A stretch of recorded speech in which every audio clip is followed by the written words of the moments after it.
I've been seeing the back and forth going on between the Swac and the Meac as far as media days go on Twitter. And here's my opinion on it. The Swac could really benefit from adopting what the Meac does on Swac media on their media days. Seriously, and I mean nothing but fair this is fair criticism. I'm not bashing y'all or anything like that. This is just what I'm saying. Hear me out for a minute, right?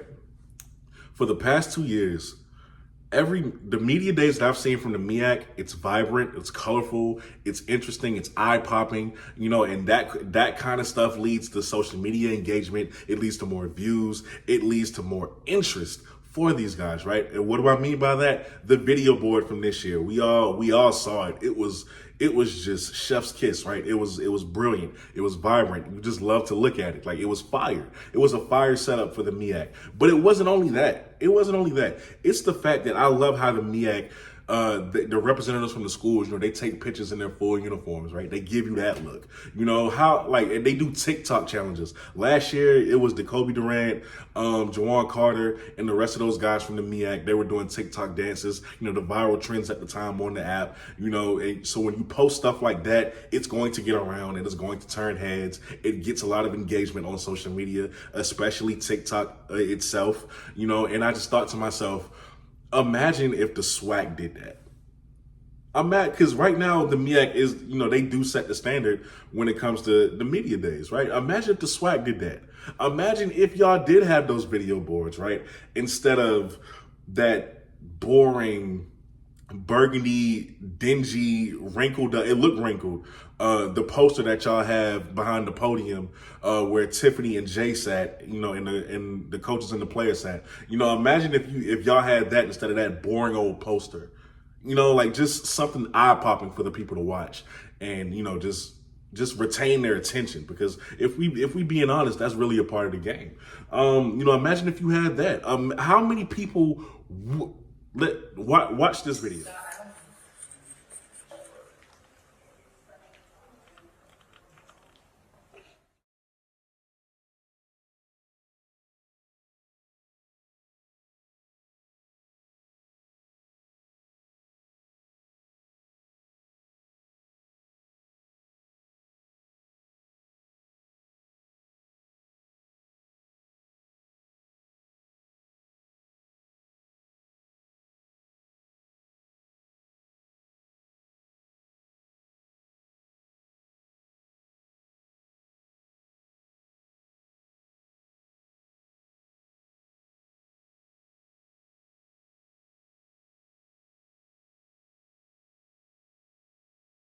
You know how much people would love to see that for Travis, Shador, Andrew Body, all of these guys in the Swac, Hugh Jackson, Coach Prime. How many people would love to see that kind of content at Swac Media Day?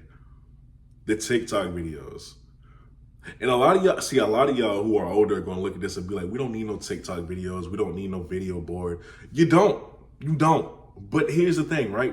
You are going to continue to get this kind of feedback for your media day. You're going to get that kind of negative feedback when people say it's boring and it's just uninteresting to watch, and they turned it off before they even got halfway through to it, because you don't want to accept the change, right? It can only benefit you. It won't hurt you if you don't get these things, but it can only benefit you, as far as social media engagement, as far as interactions on social media, right? And just the internet in general. It can only help you. That is grade A content. People would like to see Travis.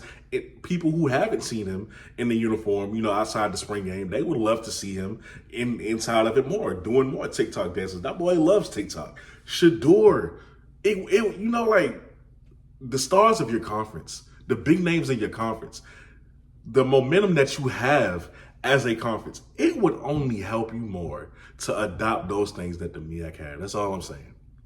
It can only help you. It can only benefit you. If you guys disagree, listen, I get it. Okay, that's fine. But if you're offended by this, I don't care. This is fair criticism, and I'm going to stand on this. It can only help you. You have so much momentum right now, okay? Do not stop taking your foot off the gas when it comes to certain things. I hate that. Do not take your foot off the gas. Ride this wave. Get this momentum going. Keep this momentum going, I should say. So many people would have ate that stuff up had y'all did that instead of, or along with the Meac. So many people would have ate that up. But instead, you get the negative feedback that you do. To me, I thought Swac Media Day was boring. To be honest with you, I thought the most interesting thing about Swac Media Day last year was that Shador said, it equates to a blowout. That was the talk of Swac Media Day. That was the talk of Swac Media Day, that comment. And he didn't make a comment like that this year, so it was just completely boring. But man, don't take offense to this. Like, I just want, my point in this video is just to say that this is my opinion. Swac, going forward, I would like for y'all to get creative in some way and make this thing more enjoyable, and appeal to a younger audience. And just see where this goes. At least try it out. Try it out. That's all I'm saying. Try it out. With that being said, you guys let me know your thoughts on the media days. Be respectful, because I will block you. I'm either give you the same smoke back, or I'm gonna block you, because a lot of y'all get way too in your feelings about certain things. And like I said, this is fair criticism. This is probably the most lighthearted criticism you're gonna get on this topic, to be honest with you. So with that being said, you are watching the CFL podcast. I'm your host, Kobe Orr. Look for part 3 of the HBCU Superlative series coming out in a few days, maybe earlier. I'm gonna just drop it. I ain't gonna warn y'all. And with that being said, I'm out.